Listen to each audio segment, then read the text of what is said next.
we're all going to have so much gosh darn fun that we're going to be whistling zippity-doo-dah on our bleep. Along these roads we roam, we find adventure through traveling, camping, boondocking, and exploring. Hello everybody and welcome to Vlogcast episode number 30. My name is Russ. I'm Kerry. And we are the roads we roam. We are a couple living in our little guy Max full time. We do this vlog 5 times a week, Monday through Friday. On Saturday, we have a video series we like to call our Faces and Places video. Basically, we take the camera with us all week and you get to see what we see and see what we've been talking about through these daily vlogs. We also have 2 opportunities where we get to talk with you live. We love doing that. That is Friday night at 8 p.m. Eastern and again Sunday at 1 p.m. Eastern. So we definitely invite you to tune in for those as well. We are coming to you today from Hernando, Florida.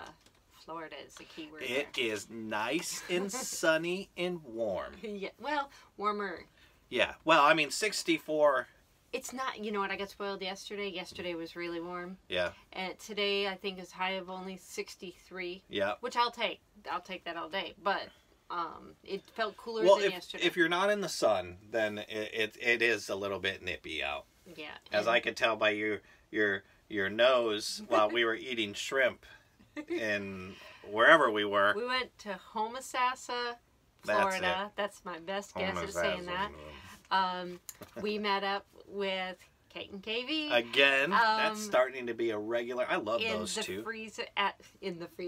At the freezer, which is this great seafood restaurant right in a marina. It's a dive. I loved it though. It's a dive, so cool. But the food was killer. I'll go back. Oh, I would. I asked them how they found it, and they just kind of stumbled on it. They were going elsewhere. It was closed, so they did this fortunate stumble upon this place, and it's good. Yeah, we ate outside with the dogs. So yep. You get to bring your dogs, bring them outside, and we ordered the shrimp. Yeah, we got half orders. A half order. So a half order is about 25 shrimp, 20 to 25 shrimp, and that was like $10.60 for that. It was really, and that's all we had. I mean, that with a drink, and I was full. Yeah. I mean, it was really good. Yeah, we got 2 half orders. I got a beer, Carrie got a soda, and it was like $24.50. So we met up for lunch there, and that's why Russ said I'm always very sensitive to the cold. So it was a little cooler sitting in the shade, and my nose turned into a little icicle. But I had Billy in my little pouch, so yep. She kept me warm.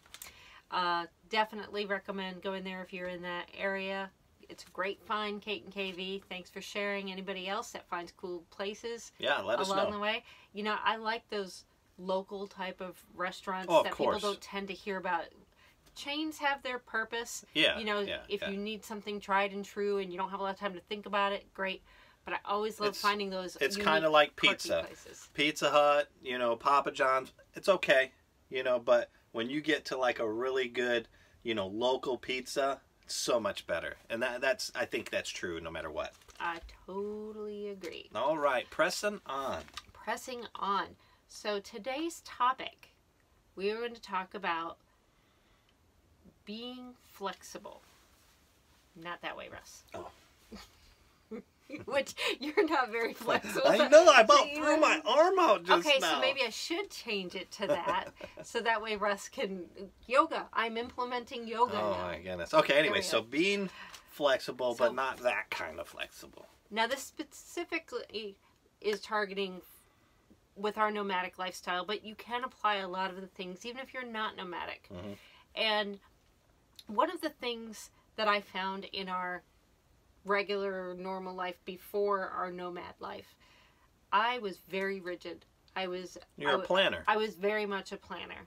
And I'm not saying there isn't a place for that, because you do need, even being flexible, you do need to be prepared for things. Of course. But to be able to, and we've touched on this lightly in some other vlogcasts that we've done. So can I just jump into my first idea of being flexible? I think what you're talking about is what prompted me to think about this. So we have the truck, Black Betty, packed up, and I packed a bunch of stuff into it, and I tried to set it out into what I thought was going to be the ultimate packing. Well, no, setup. what I thought would be usable, you know. Okay, I'm going to use this more than that. I'm not going to use this as much, so this goes back. Well, you know, what you don't know, you just don't know, you know. So there are a lot of items that I thought I'm going to use a lot that I haven't used once, and there are a couple items that I didn't think I was going to use at all that I've used quite often. So I've done this 3 times now, and all 3 times I've also been able to pare down and get rid of stuff. You know, I say, okay, we never use this. I don't know why I brought this. I probably just didn't want to get rid of it. But, you know, definitely be flexible and reorganize as much as possible. I think I got it pretty good now. 7 weeks so far has really taught me what I use a lot and what I don't typically use.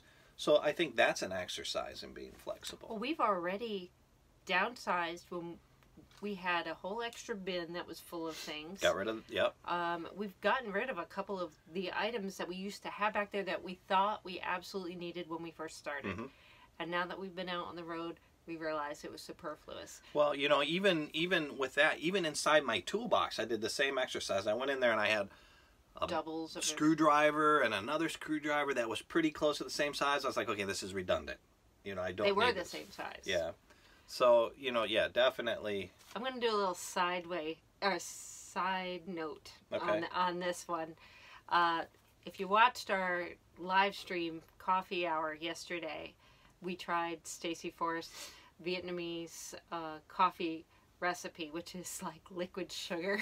And I'm going to feed that to him all the time because that's what prompted him to get in the back of the truck and just pull everything out and clean everything. That man was bing, bing, I bing. swept it out even. I pulled everything out, swept it, and then reorganized everything. Stacey was not kidding when she said that was an energy drink. So yeah, now I'll probably have to do another one of those tomorrow because I want to do the very same thing to the pass-through. Because there's a lot of stuff in there that probably shouldn't be there or is there and should be elsewhere. I agree. Okay. Well, I've done, so the interior, I think could be, the same could be said. Yeah. We've gone through what we thought would be, I'm on my 3rd iteration with just our clothes. Yeah. You know, we thought having the hangers that have that drop down thing for extra space would work. That didn't work. Then we were putting in some shelves. That didn't work.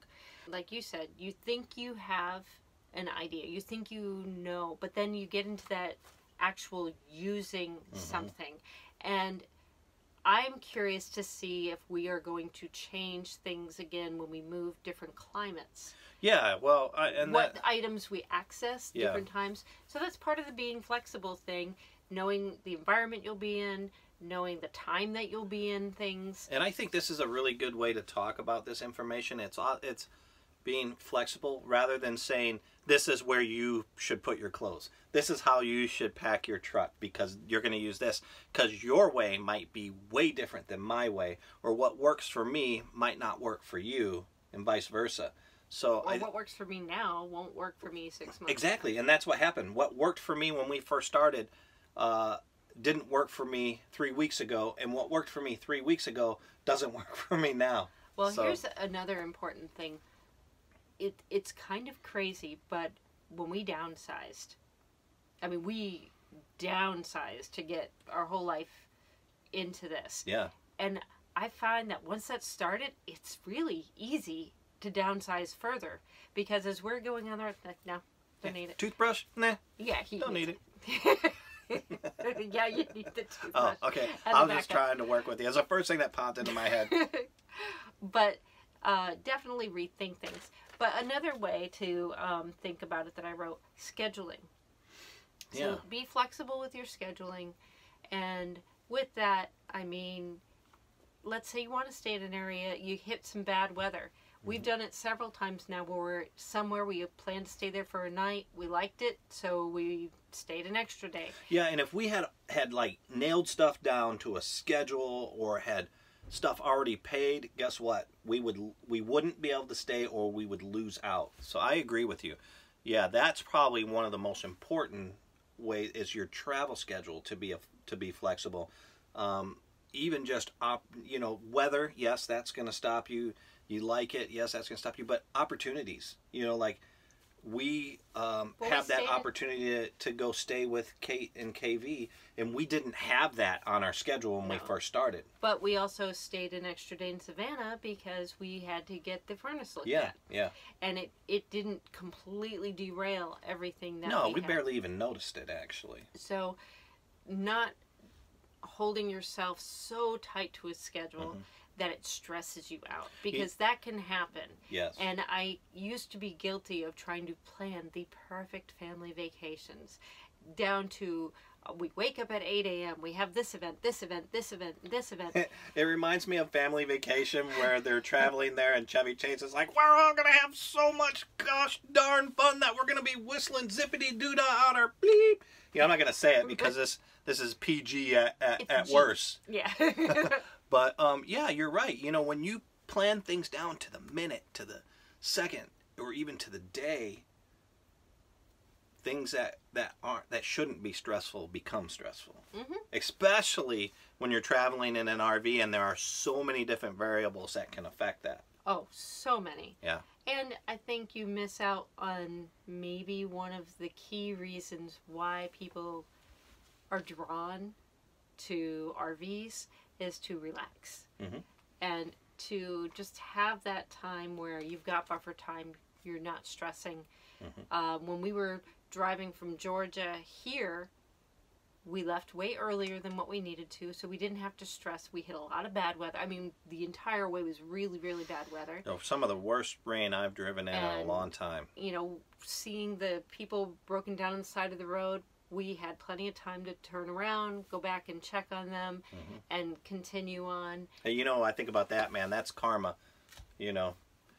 Maybe someday when we're stopped, somebody will stop and help us out. I would hope so. Yeah. But I hear a lot of people talking about that. I think that's just indicative of the community. It's kind of like boaters, one boat's not going to go past another boat that's in trouble out in the sea. We're all brothers and sisters and family out here, so we all look out for each other. We have, I know you talked about downsizing like your toolbox and things like that, but we still do have enough of other equipment that you probably have the tools to help some other RVer where the normal passerby probably wouldn't. So True. You are in a unique position to offer. Or, for example, had we known where there was a Cummins, Yeah, now we do. If we're on that road again, but say 30 miles ahead on the right. Say, if he had caught us a week later, our knowledge base would have been a little bit more. Yeah. But I think being flexible in the way you live, the way you think about things, and I don't think there's ever one way that you absolutely, even our pre-flight checklist. Yeah. Yes, those things have to be done, but do they have to be done in the order we do them? No. Oh, the way we do them.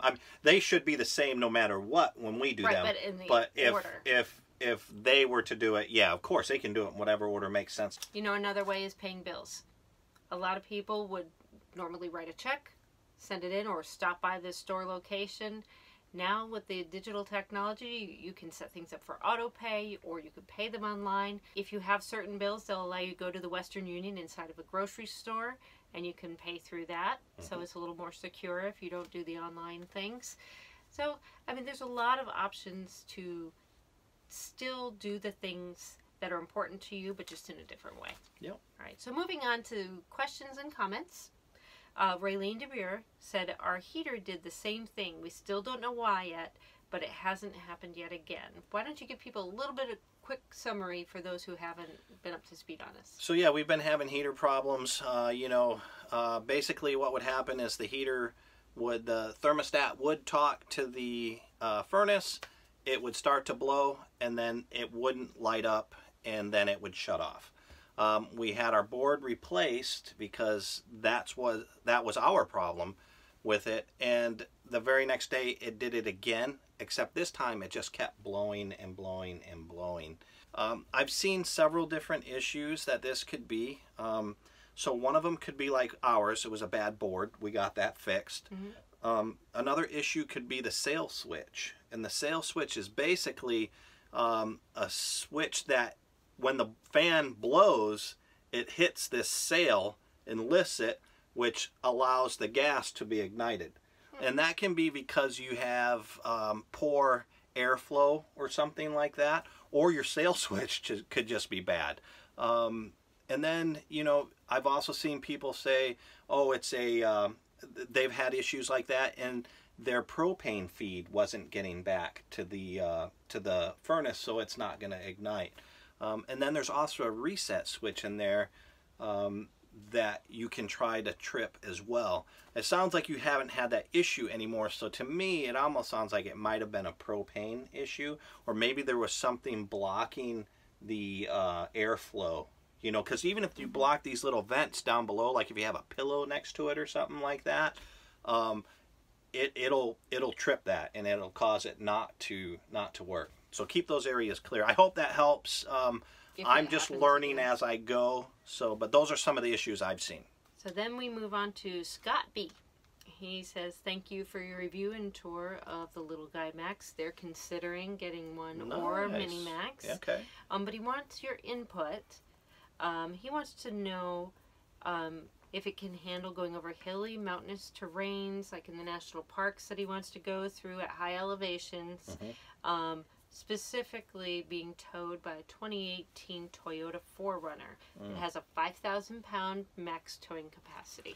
So the short and simple answer is that the Max is about $3,800 or $3,950, depending if you have the 2018, 2019, 2019 $3,950, 2018 $3,800. So yes, it's well within that 5,000 pounds.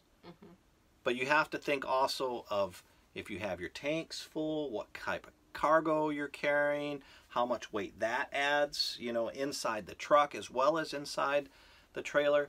And I've read some comments of people who have towed the Max with your vehicle, actually, and I think it's a little underpowered to handle a lot of hills and stuff. Now that's for the Max. Now if you went with the Mini, you're right in the ball game. You know, the Mini Max I think is good. Now that's just my opinion. I'm sure there are other users out there, you know, who have had trailers for a long time, who have been towing for a long time, that might have a little bit more information. So I invite you all, please comment and help this viewer out. Bill T, was that the name? Scott B. Scott B.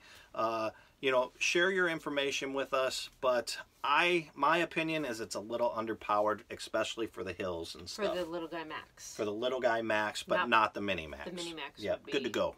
Okay. Well, that answered my question, because I don't know a lot about the towing thing. However, you did bring up a good point. Also check out the Little Guy Max and Mini Max Facebook group. Yeah, go in there and type. I would type 4Runner in there, Toyota 4Runner, and see. Yeah, under the search. So that I remember it. I remember seeing something about the 4Runner in there. So if you just went in on the Facebook page for Little Guy Max, type in 4Runner under the search bar, it'll pop up. All right, everybody, thank you so much for your comments, your questions, your concerns, your tips. Keep them coming. We love to see them. Kerry, how can they get a hold of us? You can get a hold of us at theroadsweroam.com. Click on our contact page. You can also get a hold of us at Twitter, Facebook, Pinterest, and Instagram. Don't forget, you can also hear us on our podcast through iTunes and Spreaker. Yep. All right, that's all for today. Talk to you tomorrow. Bye. Bye.